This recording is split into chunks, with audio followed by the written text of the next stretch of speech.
바울은 노년이 되었을 때도, 인생을 거의 살고 끝 무렵에 그 노년이 되었을 때도 역시 자기의 그 과거에 대해서 고백을 합니다.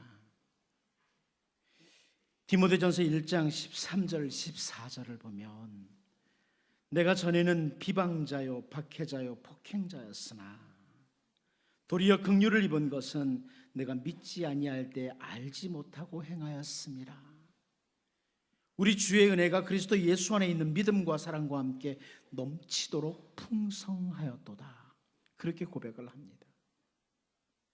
과거의 자기의 모습을 돌아볼 때 조금도 과장하지 않고 자기는 비방자요 박해자요 폭행자였다. 그런데 바울 자신이 오늘 그리스도 안에 있게 된 것은 다른 것 아니고 주님의 은혜가 넘친 것, 그것으로 인해서다. 여러분, 이렇게 바울은 자기의 과거와 오늘의 현재를 잘 확인하고 살아가므로 그는 정말 감사하고 또 감사하고 찬양하면서 살아갈 수가 있었습니다. 우리의 과거의 모습, 그리고 오늘 나의 모습을 잘 확인할 때, 야곱도 마찬가지입니다.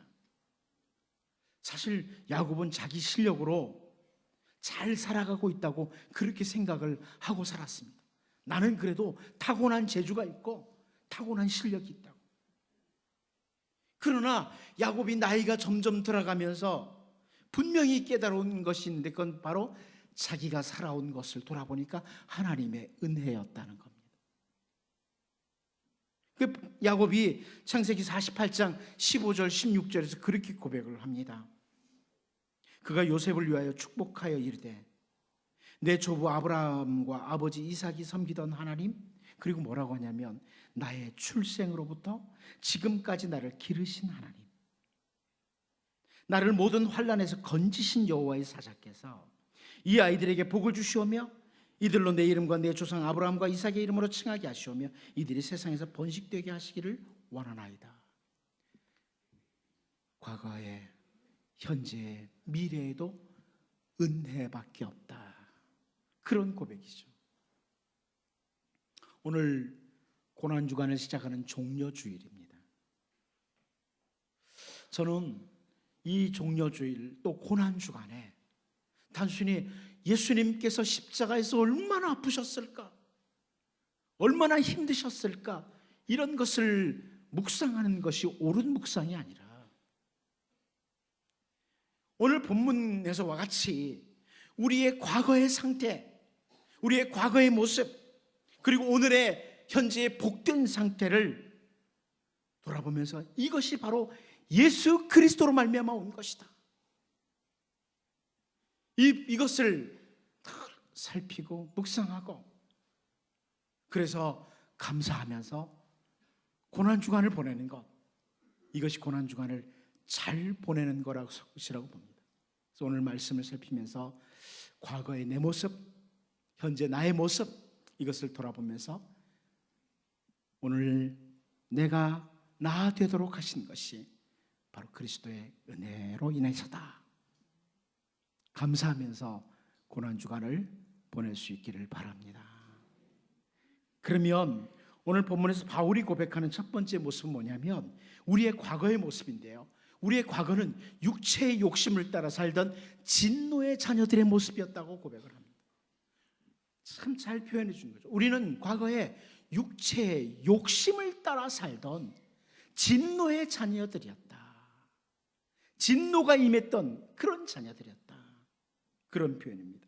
우리 한번 본문 3절을 같이 한번 읽어보겠습니다. 읽어봅니다. 시작. 전에도 우리도 다 그 가운데서 우리 육체의 욕심을 따라 지내며 육체와 마음에 원하는 것을 하여 다른 이들과 같이 본질상 진노의 자녀였더니. 여기 사도 바울은 전에는 우리도 다 이렇게 표현합니다. 전에는 우리도 다, 예외가 없다는 말입니다. 이 자리에는 우리도 예외가 없습니다. 여기 표현은 바울 자신도 속해요. 에베소 교회 성도들뿐만 아니라 오늘 있는 우리 모두가 다 속하는 겁니다. 전에는 우리도 모두가 다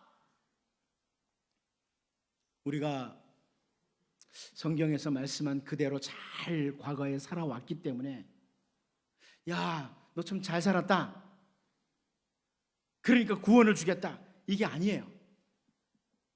철저하게 우리 모두가 다 예외가 없이 구원의 은혜가 필요했던 사람들. 바울 사도가 아무리 율법을 잘 알아도 구별된 죄로 살기 위해서 바리새파에 속해서 철저하게 율법을 준수하고 살았어도 그는 예외 없이 구원의 은혜가 필요한 사람이었다. 은혜가 필요한 사람. 그러니까 우리 중에 우리의 구원의 근거가 과거에 내가 좀 잘 살았던 삶에 있다고 생각하는 어리석은 사람이 없기를 바랍니다. 오늘 본문은 아주 분명하게 선포하죠. 전에는 우리도 다,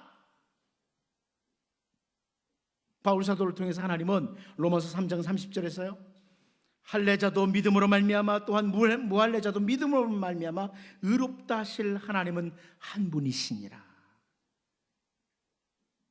모두가 다 전에는 예외가 없이 죄인이었는데, 우리가 모두가 다 죄인이었는데 철저하게 은혜로 구원을 받았다,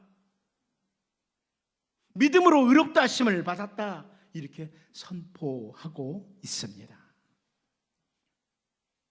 여러분 중에 그래도 내가 믿어줬지 않냐고, 내가 믿고 있지 않냐고, 믿음이 있었기 때문이라고 이렇게 주장하고 싶은 사람이 있을 수 있습니다.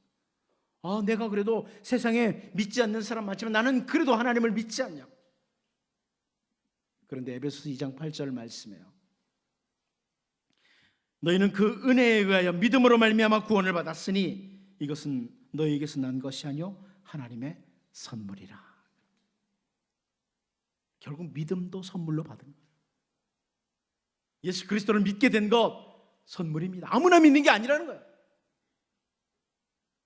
우리 조상 쪽부터 예수님 믿었어요, 그래서 나도 자동적으로 믿어요. 아니에요. 여러분이 예수님을 믿는다면 선물 받은 거예요.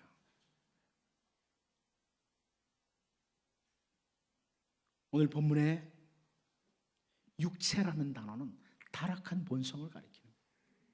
타락한 본성. 육체의 욕심을 따라, 그 타락한 본성을 따라 살아간다는 겁니다. 이것은 육체와 마음에 원하는 것을 그냥 하는 거예요. 과거의 우리 모습이에요. 바울이 그것을 설명하는 거죠. 육체와 마음에 원하는 대로 살았던 사람들이다, 우리는. 이 부분에 대해서 전도서 기자인 솔로몬이 설명을 해줍니다. 전도서 11장 9절에서요, 청년이여 내 어린 때를 즐거워하며 내 청년의 날들을 마음에 기뻐하여 마음에 원하는 길들과 내 눈이 보는 대로 행하라. 그러나 하나님이 이 모든 일로 말미암아 너를 심판하실 줄 알라. 육체의 욕심을 따라 마음에 기뻐하는 것, 그 눈에 보이는 대로 이거 이렇게 했으면 좋겠다, 눈에 원하는 대로 그렇게 살면 결국은 심판인데, 우리가 과거에 그렇게 살았던 사람들이라는 거예요. 눈에 보이는 대로, 좋은 대로 내 육체의 욕심을 따라 그렇게 살았던 사람들이라는 겁니다. 솔로몬에게서 볼 수 있죠. 솔로몬은 젊었을 때 눈에 보기 좋은 대로 수많은 여자를 거느립니다. 열왕기상 11장 3절 우리가 과거에 봤죠. 왕은 후궁이 700명이요 첩이 300명이라 그의 여인들이 왕의 마음을 돌아서게 하였더라. 결국 그 모든 일들로 말미암아 솔로몬에게 큰 손해, 하나님의 징계가 임하죠. 인간이 이 육체의 욕심을 따라서만 살아가면 굉장히 좋을 것 같지만 결국은 부끄러움을 면하지 못합니다. 삼손의 경우를 보시면 알지 않습니까? 육체의 욕심을 따라 살아가다가 눈이 뽑히는 비극을 맞이합니다. 그래서 예수 그리스도로 말미암아 새로운 피조물이 된 우리는 육체의 욕심을 따라 살아가는 자들이 아니고 이제는 성령을 따라 살아가야 된다. 그렇게 바울이 권면을 하고 있는 거죠. 갈라디아 5장 16절 17절 말씀이에요. 내가 이르노니 너희는 성령을 따라 행하라. 그리하면 육체의 욕심을 이루지 아니하리라. 육체의 소욕은 성령을 거스리고 성령은 육체를 거스르나니 이 둘이 서로 대적함으로 너희가 원하는 것을 하지 못하게 하려 함이니라. 성령을 따라 살면 육체의 소욕을 딱 거스릅니다. 성령을 따라 살려는 거예요. 여러분, 우린 과거의 육체의 욕심을 따라 살던 사람들이에요. 그래서 타고난 성향이 진노 아래에 있어요. 하나님의 진노 아래에 있어요. 그게 본문 3절에서 그리스도를 만나기 전에 우리의 모습이에요. 하나님의 진노를 받기에 합당한 자들. 선지자 이사야는 이사야 53장 6절에서요, 우리는 다 양 같아서 그릇 행하여 각기 제 길로 갔거늘 여호와께서는 우리 모두의 죄악을 그에게 담당시키셨도다, 이렇게 말씀합니다. 여러분, 우리는 과거에 좀 잘 살았던 사람들이 아니고 다 각기 제 길로 갔던 사람들, 내 마음에 원하는 대로. 여러분 가운데 나는 그래도 예수님을 만나기 전에도 선하게 살았어. 그렇지 않습니다. 우리는 육체의 욕심을 따라, 타락한 본성을 따라 살았던 사람들입니다. 예외가 없습니다. 예수님을 만나기 전에 본질적으로 그릇 행하여 각기 제 길로 갔던 사람들. 그래서 하나님의 진노가 임박해 있던 사람들이에요. 하나님의 진노가 머리 위에 있던 사람들.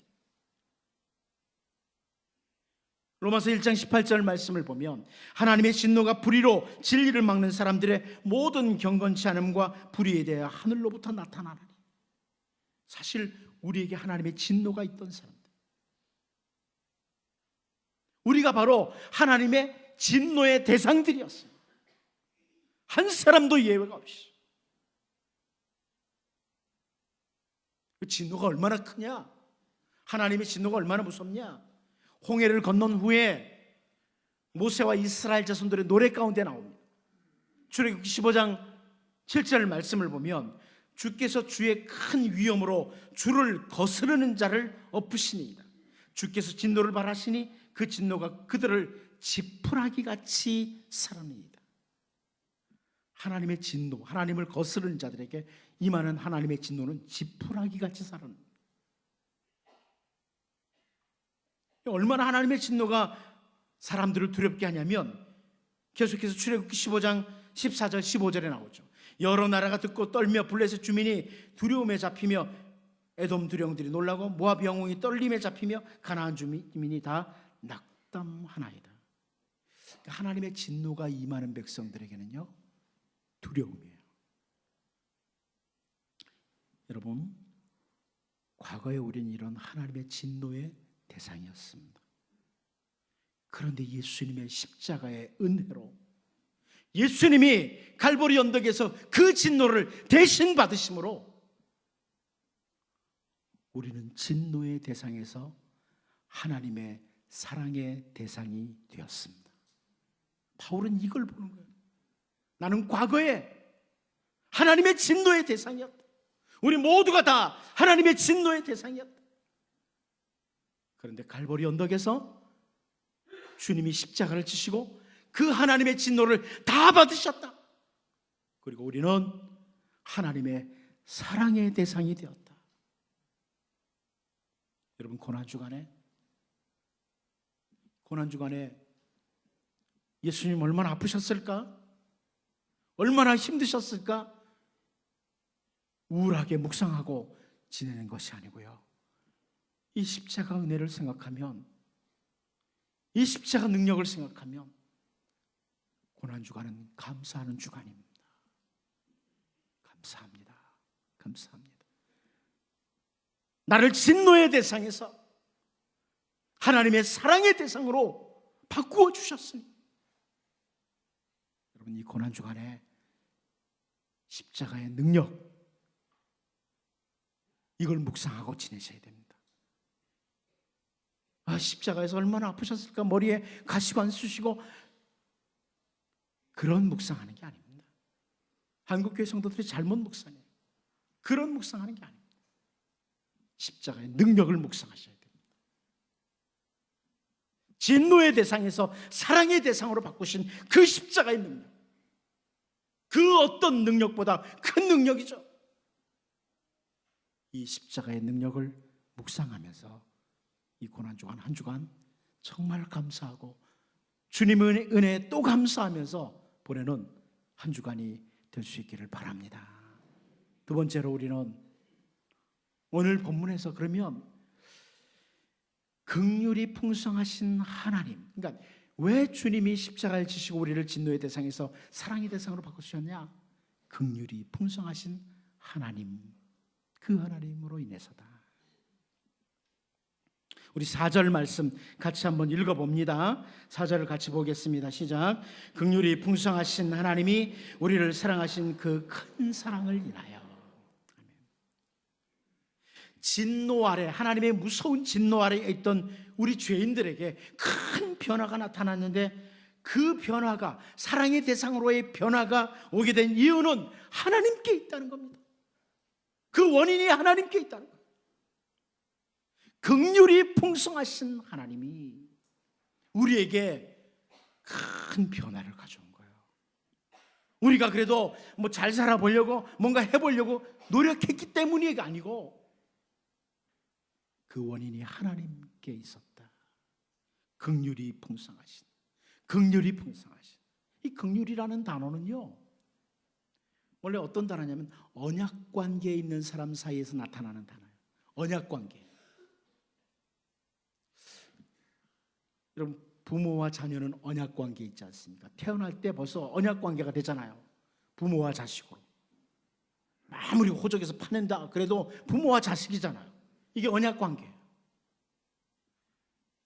자녀가 꼭 잘해야지만 사랑스럽나요? 아니잖아요. 때로는 잘못해도 가슴이 아프고 사랑스럽고. 긍휼이에요. 이 긍휼이라는 단어는 언약 관계에서 오는 단어예요. 본질상 진노의 자녀였던 우리들을 새로운 피조물로 바꾸신 것은 철저하게 하나님의 긍휼로 인함이라.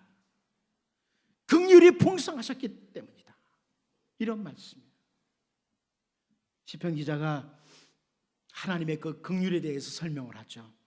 시편 103편 10절 11절 말씀을 보면요, 우리의 죄를 따라 우리를 처벌하지는 아니하시며 우리의 죄악을 따라 우리에게 그대로 갚지는 아니하셨으니 이는 하늘이 땅에서 높음같이 그를 경외하는 자에게 그의 인자하심이 크심이로다. 그의 인자하심이 크심이로다. 그분의 헤세드예요. 언약에 근거한 사랑이에요. 그분의 긍휼하심, 그 크신 긍휼로 인해서 우리의 죄대로 처벌하지 않았다. 과거에 지은 죄대로 우리를 처벌하지 않았다. 그런 말씀입니다. 그래서 우리가 새로운 피조물이 되었다. 예수님께서는 우리가 하나님께로부터 받은 그 큰 긍휼, 이것을 우리가 자주 놓치는 것을 아세요. 여러분, 자주 놓치죠? 내가 얼마나 큰 용서를 받았는데 이걸 자주 놓치잖아요. 그래서 마태복음 18장 33절에서 이런 말씀을 주십니다. 내가 너를 불쌍히 여김과 같이 너도 내 동료를 불쌍히 여김이 마땅하지 아니하냐. 여러분, 여러분의 이웃을, 여러분의 친구를, 여러분 가까이 있는 어떤 사람을 용서해 보신 적 있습니까?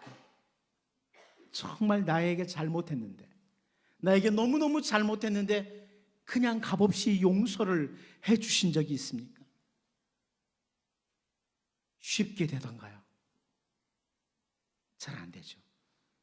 아, 그래, 용서할게 해놓고 나중에 또 얘기하잖아요. 내가 그때 용서했잖아, 이러면서 말이죠. 그런데요, 누군가를 용서하면서 네가 바로 나에게 큰 용서를 받은 자라, 이걸 확인하라는 거예요. 여러분 한번 용서해 보시면 됩니다. 용서하시면서 나는 얼마나 큰 용서를 받은 자인가, 내가 얼마나 불쌍히 여김을 받은 자인가, 긍휼히 여김을 받은 자인가? 이것을 확인하셔야 돼요. 이번 고난 주간을 맞으면서요, 그 하나님의 풍성한 긍휼, 그래서 본질상 진노의 자녀였던 우리를 위해서 아들을, 그 사랑하는 아들 예수 그리스도를 이 땅에 보내시고 십자가에서 죽게 하심으로 나를 용서하신 그 긍휼이 풍성하신 하나님, 그 하나님 묵상하시면서 고난주간을 보낼 수 있기를 바랍니다. 마지막 한 가지 더 옵니다. 우리는 그 큰 사랑을 인하여 산 자라는 겁니다. 오늘 우리는 그 큰 사랑으로 인해서 살아있는 자가 됐다. 4절 말씀을 보면 긍휼이 풍성하신 하나님이 우리를 사랑하신 그 큰 사랑을 인하여 그럽니다. 왜 사도 바울은 큰 사랑이라는 표현을 할까요? 저는 왜 우리에게 베푸신 하나님의 사랑이 큰 사랑이라고 표현한다고 생각하는가 보면은, 먼저는요, 결코 사랑을 받을 만한 모습이나 사랑을 받을 만한 행동이 우리에게 없었기 때문입니다. 여러분, 우리 하나님께 사랑받을 만한 그런 모습이 없었어요. 내가 그래도 예수님이 십자가에서 날 위해서 대신 죽으시기 전에 그래도 잘한 게 있잖아요. 그게 없다는 말이에요. 광야에서 이스라엘 백성들의 모습을 약 40년간 지켜본 모세가요, 이 요단강 동편에서 이제 죽음을 앞에 두었을 때 분명히 설명하죠. 신명기 7장 7절 8절인데요. 여호와께서 너희를 기뻐하시고 너희를 택하심은 너희가 다른 민족보다 수요가 많기 때문이 아니니라. 너희는 오히려 모든 민족 중에 가장 적으니라. 그리고 뭐라고 합니까? 여호와께서 다만 너희를 사랑하심으로 말미암아, 또는 너희의 조상들에게 하신 맹세를 지키려 하심으로 말미암아 자기의 권능의 손으로 너희를 인도하여 내시되 너희를 그 종되었던 집에서 애굽 왕 바로의 손에서 속량하셨나니. 이렇게 설명을 합니다. 모세가 가만히 이스라엘 백성들을 바라보니까 도무지 하나님께 사랑받을 만한 백성들이 아닌데 하나님의 사랑이 있더라는 거예요. 사랑받을 만한 백성이 아닌데 하나님의 사랑이 있더라. 모세의 눈으로 보기에 모세 자신도 사랑하기에 그렇게 합당하지 않다는 거죠. 이스라엘 백성들이 하는 모습을 보니까. 그런데 하나님이 사랑하셔요? 사랑받을 만한 모습이 없는데 사랑하시니 큰 사랑입니다. 여러분, 우리가 사랑받을 만한 모습 했기 때문에 사랑받은 게 아니에요. 본질상 진노의 자녀였고 허물과 죄로 가득 차 있던 자들입니다. 그런데 사랑받을 만한 자격이 없는데 우리를 사랑해 주셨습니다. 아들을 십자가에 죽으시게 하시기까지. 그렇게 사랑해 주셨어요. 큰 사랑입니다. 저는 또 한 가지 바울 사도가 왜 큰 사랑이라고 하냐면, 그 이유가 하나님의 아들이에요. 성자 하나님을 십자가에서 죽게 하시면서까지 우리를 사랑하셨기 때문에 이건 큰 사랑이다. 큰 사랑이다. 여러분, 혹시 여러분의 어떤 문제를 위해서 제가 대신 죽어주면, 목사님 정말 사랑이 많았어, 나를 위해서, 이렇게 하지 않겠습니까? 저 같은 것은 아무것도 아니에요. 하나님의 아들이, 하나님의 아들 예수님이 나를 위해서 죽으셨어요. 전무후무한 큰 사랑이죠. 본질상 진노의 자녀였는데 새로운 피조물로 하나님의 자녀로 큰 사랑을 받은 자. 제가 여러분에게 이렇게 말씀드립니다. 여러분, 최소한 자부심 가지고 사십시오. 하나님의 아들 예수님이 여러분 대신해서 죽으셨습니다. 가치 있는 존재예요. 아무것도 없어도 여러분은 가치 있는 존재입니다.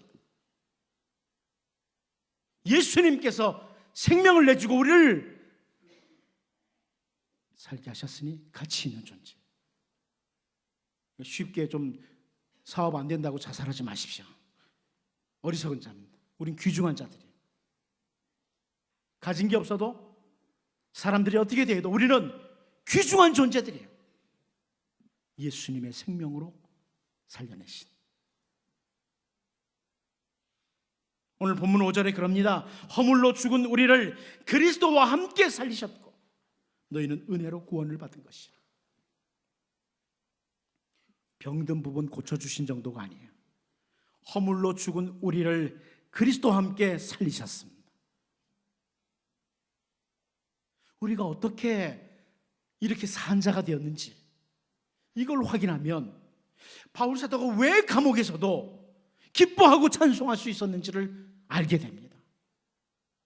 조금만 일이 안 풀려도 낙심하고 우울해하는 그런 모습이 아니라 찬송할 수 있는 이유가 있는 사람들이에요.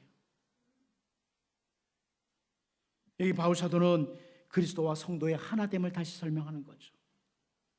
그리스도와 함께 살리심을 입은 자들이기에 그리스도와 함께 삶을 살아가야 될 이유가 있다는 거예요. 우리가 이제 그리스도와 함께 삶을 살아야 될 이유가 있다. 여러분 잘 아는 말씀 있죠? 갈라디아서 2장 20절 말씀. 내가 그리스도와 함께 십자가에 못 박혔나니 그런즉 이제는 내가 사는 것이 아니요 오직 내 안에 그리스도께서 사시는 것이라. 이제 내가 육체 가운데 사는 것은 나를 사랑하사 나를 위하여 자기 자신을 버리신 하나님의 아들을 믿는 믿음 안에서 사는 것이라. 그리스도와 함께 죽고 그리스도와 함께 산 자들입니다. 기억하고 살아야 돼요. 오늘 본문에 괄호처리가 되어서 나오는 너희는 은혜로 구원을 받은 것이라 이렇게 말씀하는 부분이 있습니다. 오늘 말씀의 정리이기도 합니다. 오늘 우리는 은혜로 된 것입니다. 그러므로 여러분 가진 것이 없어도 우리는 낙심하고 살 사람도 아니고 아무리 대단한 걸 가지고 있어도 교만한 자세로 살 것이 아니라 철저히 은혜로 된 하나님의 자녀, 그리스도와 함께 살리심을 받은 자라. 이것을 확인하면 고난주간에 감사할 수 있습니다. 그 큰 사랑을 인해서 살아난 우리라. 당신이 병들었다 고침받은 정도가 아니라 죽었다가 산 자라는 것을 늘 기억하면서 그리스도와 함께 살려고 하는, 이제 믿는 믿음 안에서 살겠다, 이런 다짐과 함께 고난주간을 잘 보내는 이런 은혜가 있기를 바랍니다. 기도하겠습니다. 하나님 아버지, 과거를 알고 현재를 알면서 내가 나 된 것, 은혜인 것 알고 살게 하여 주옵소서.